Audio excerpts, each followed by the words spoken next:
Assalamualaikum warahmatullahi wabarakatuh. Hi everyone, welcome back to my channel. Today we're going to learn about clauses. Let's check it out. So, a clause is a group of words forming a part of a sentence and containing a subject and a predicate or a verb. For examples, first, when I was walking on the street, this clause consists of the subject I and the verb was walking. And then 2, that honesty is the best policy. Here, the subject is honesty and the verb is. And then 3, when she was born, the subject is she and the verb is was born. So if you pay attention to these 3 clauses, you can see that each clause is introduced by a subordinator or a connector, like when, that, and where. And as you can see here, these groups of words can form a meaningful sentence. For example, when I was walking on the street, I saw him, for example. Okay. Next, there are basically 2 kinds of clauses. First is the principal clause or main clause or independent clause, which is a clause that makes complete sense independently and it can stand on itself or it can stand on its own. Okay. For example, I received a letter. That's the first clause, and then the second clause is I replied to it. Alright, so these 2 clauses are independent in the sense that they can stand on its own. For example, if I have only one clause, I received a letter, the sentence is already complete or meaningful. Or probably I have only the second clause, I replied to it, it's also complete. The same with the second number, I tried my best but I failed in my attempt. I tried my best and I failed in my attempt can stand on their own. Yeah. So this kind of clauses are called as main clauses or independent clauses or principal clauses.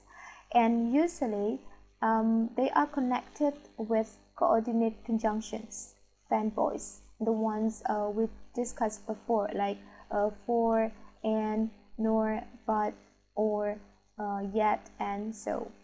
Okay, the second one, subordinate clause or dependent clause. This is a clause which depends on some other clauses for its meaning. So this kind of clause cannot stand on its own or it is dependent on the main clause. We call it subordinate because actually the hierarchy is a bit under the main clause because it cannot stand on its own. It has to become a part of the independent clause to be able to have a meaningful meaning. For example, when I was walking on the street, when I was walking on the street, if we have only this clause, it's still unclear. When I was walking on the street, so what? Or if you're healthy, then what, for example? Or before I saw her. Yeah. And as you can see here, each subordinate clause is always introduced by a connector in the form of subordinator, for example, when, if, and for. And this kind of clause can only be complete in meaning if it is becoming a part of an independent clause or a main clause. For example, before I saw her, I have never met such a gorgeous woman, for example. Okay. Next, there are 3 types of subordinate clauses. The first is a noun clause, the second is adjective clause, and the third is adverb clause.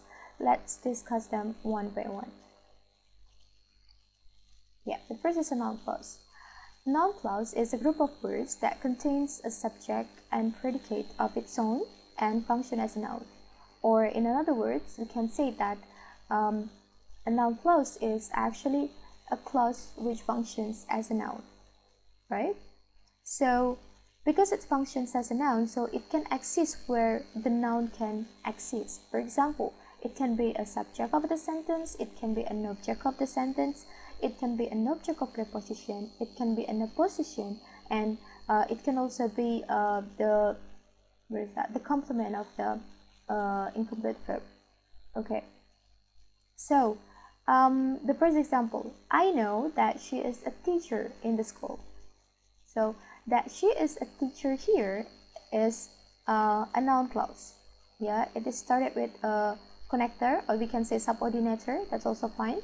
And then we have the subject she, and the verb is. So the main clause here is I know. And then the dependent clause in the form of a noun clause is that she is a teacher in the school. Okay, and this function as the object of the sentence. Right.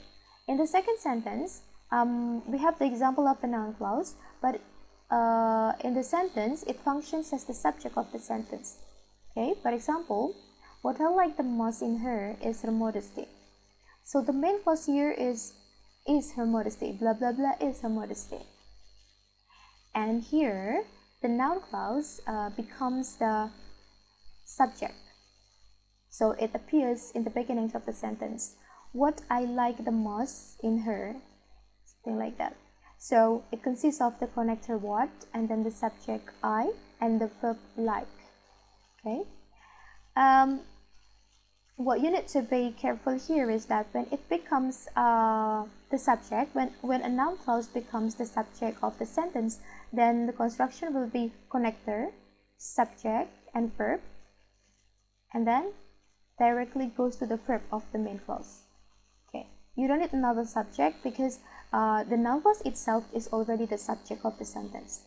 The third, she will believe in what you say, right? So here, what you say is an object of preposition of the preposition in. Okay, it becomes the object of preposition because it occurs after the preposition in. Okay, it consists of the connector what, and then the subject you, and then the verb say. Right. So as you can see here in the box, you have a very simple rules on how to memorize the use of noun clauses. The first, as the subject, you have C here stands for connector, or you can also say subordinator plus subject plus verb plus verb. Remember, plus verb of the main clause when it becomes the subject. And if it has become the object, then the rule will be subject plus verb plus connector or subordinator plus subject plus verb. If it's become the object of preposition, then the rule will be subject plus verb plus preposition, and then connector plus subject plus verb. Okay. The next uses of noun clause are as the apposition of a noun and as the complement of a verb of incomplete predication. The first one, if it becomes the apposition to a noun clause, it will be like this. We believe the principle that all men are born free. That all men are born free here is a noun clause. It consists of the connector that, and then the subject all men, and the verb are born. And this becomes an opposition to the noun the principle, because actually it explains the noun the principle. Okay, it has the same meaning with the principle, so we call it as opposition to a noun. And the next one, my belief is that hard work brings success. Here the noun clause is that hard work brings success. That is the connector, and then hard work is the subject, and brings is the verb. And if you pay attention here, the verb is in the form of linking verb. So a good indicator to find this kind of noun clause function is when we have the linking verb and we have noun behind that. So we can say that the function of the noun clause is as the complement of the verb of the incomplete predication. Okay, and the rules can be seen in the box. Next, we have the second type of subordinate clause, which is adjective clause or relative clause. It refers to a group of words that contains a subject and a predicate of its own and functions as an adjective. Remember, it functions as an adjective. So It functions to describe a noun or as noun modifier. And because it functions as a noun modifier, so usually the adjective clause here is located after the noun it describes. So it's a little bit different with an adjective or adjective phrase that are already located before the noun it describes. But when we have adjective clauses or relative clauses, they always follow the noun they describe. Okay. For example, the man who invited you to dinner is my uncle. So here, who invited you to dinner is an adjective clause. It functions to modify the noun the man. The second one, the girl whom you saw in the park is my sister. Okay, so whom you saw in the park is the adjective clause. It functions to describe the object, the girl. Yeah, and then the man whose house is very big is a banker. Whose house is very big here is where is that? An adjective clause which is used to describe the man. The fourth one, this is the book that I told you about. That I told you about here is adjective clause. Its function to describe the book. Next, the story which you wrote a year ago is a nice story. So, which you wrote a year ago explains the story. And the man that you talked about yesterday has just passed away. So, that you talked about yesterday here described the man. So, if you pay attention here, the use of the connectors, each connectors here have their own use. For example, who is used to describe people, and usually the people described is the subject of the sentence. Whereas whom is also used to describe people, but usually it is used to describe the object of the sentence. Whose is used to describe belonging, and usually whose is used followed by the noun. For example, the girl whose dress is pretty beautiful is my sister, for example. So whose dress, for example, like that. Okay, and then the last one, that here can be used to describe people or things, whether they become the subject or the object. Okay, I hope that's clear. Next one, we have adverb clause.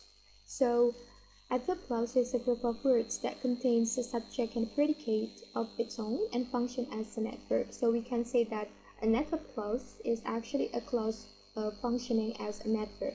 For example, 1. I shall wait here till you return. So till you return here indicates the time and it becomes the adverb clause. The second one, if you know her name, please tell me. If you know her name here is an adverb clause also. Adverb clause consists of some types, and we're going to discuss it later on. Yeah, so here we go. We have 8 types of adverb clause. The first two are the adverb clause of time and place. First, adverb clause of time. It is used to indicate the time, and usually the connectors used are when, whenever, before, after, as, and since. For example, I felt very happy when I saw him. When I saw him here is an adverb clause indicating the time. And then, as he began to sing, we stopped talking. As he began to sing here is also an adverb of time. As here is the connector or the subordinator. Right. The second one, we have adverb clause of place. It indicates the place. The connectors that are used are where and wherever. For example, where there's a will, there's a way. It's a famous saying, yeah? So, where here is the connector, indicating the place. And then, wherever you go, I will visit you. Wherever you go is an adverb clause indicating the place, and it is introduced by a connector or a subordinator wherever. The next one, we have adverb clause of purpose. It indicates the purpose. The connectors used are that, in order that, and so that. For example, we read that we may understand the world. So here, the that we may understand the world is the adverb clause of purpose, because it shows that the actions of reading has the purpose of understanding the world. And B, he came to Australia so that he could see a kangaroo. So that she could see a kangaroo here is an adverb clause of purpose. It shows the purpose that he came to Australia is to see a kangaroo. Okay. The fourth one, we have adverb clause of cause or reason. It indicates the reason. The connectors are because, since, as, inasmuch as. All of them mean because. For example, I stopped working because I was tired. Because I was tired here is an adverb clause of cause or reason, because it shows the reason why I stopped working. And then, as I love you, I can do anything for you. As here is not showing the time, but as here is providing the reason. The reason why I can do anything for you is because I love you, something like that. So as I love you here is the adverb clause of reason or cause.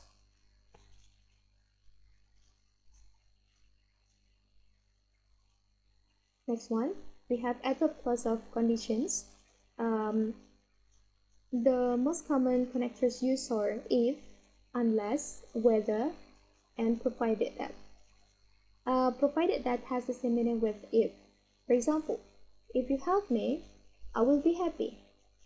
So if you help me here shows the conditions. You will be happy if you are helped, something like that. The second one, unless you try hard, you will not get a job. So if you don't try hard, you will not get a job. It's like that. So unless you try hard here is the adverb clause of condition. The sixth one, we have adverb clause of result. The connectors are so that and such that. For example, Jim is so kind that I loved him at first sight. That I love him at first sight, so blah blah blah, that I love him at first sight here shows the result, because he is kind, so I loved him at first sight, something like that. B, I spoke to her in such a way that she wanted to see me again.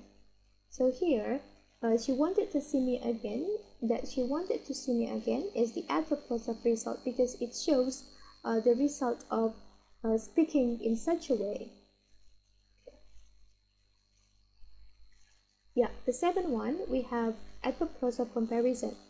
We have the connectors like as, and then as blah blah blah as, and then so blah blah blah as, and also then. I think you are familiar with as blah blah as and then.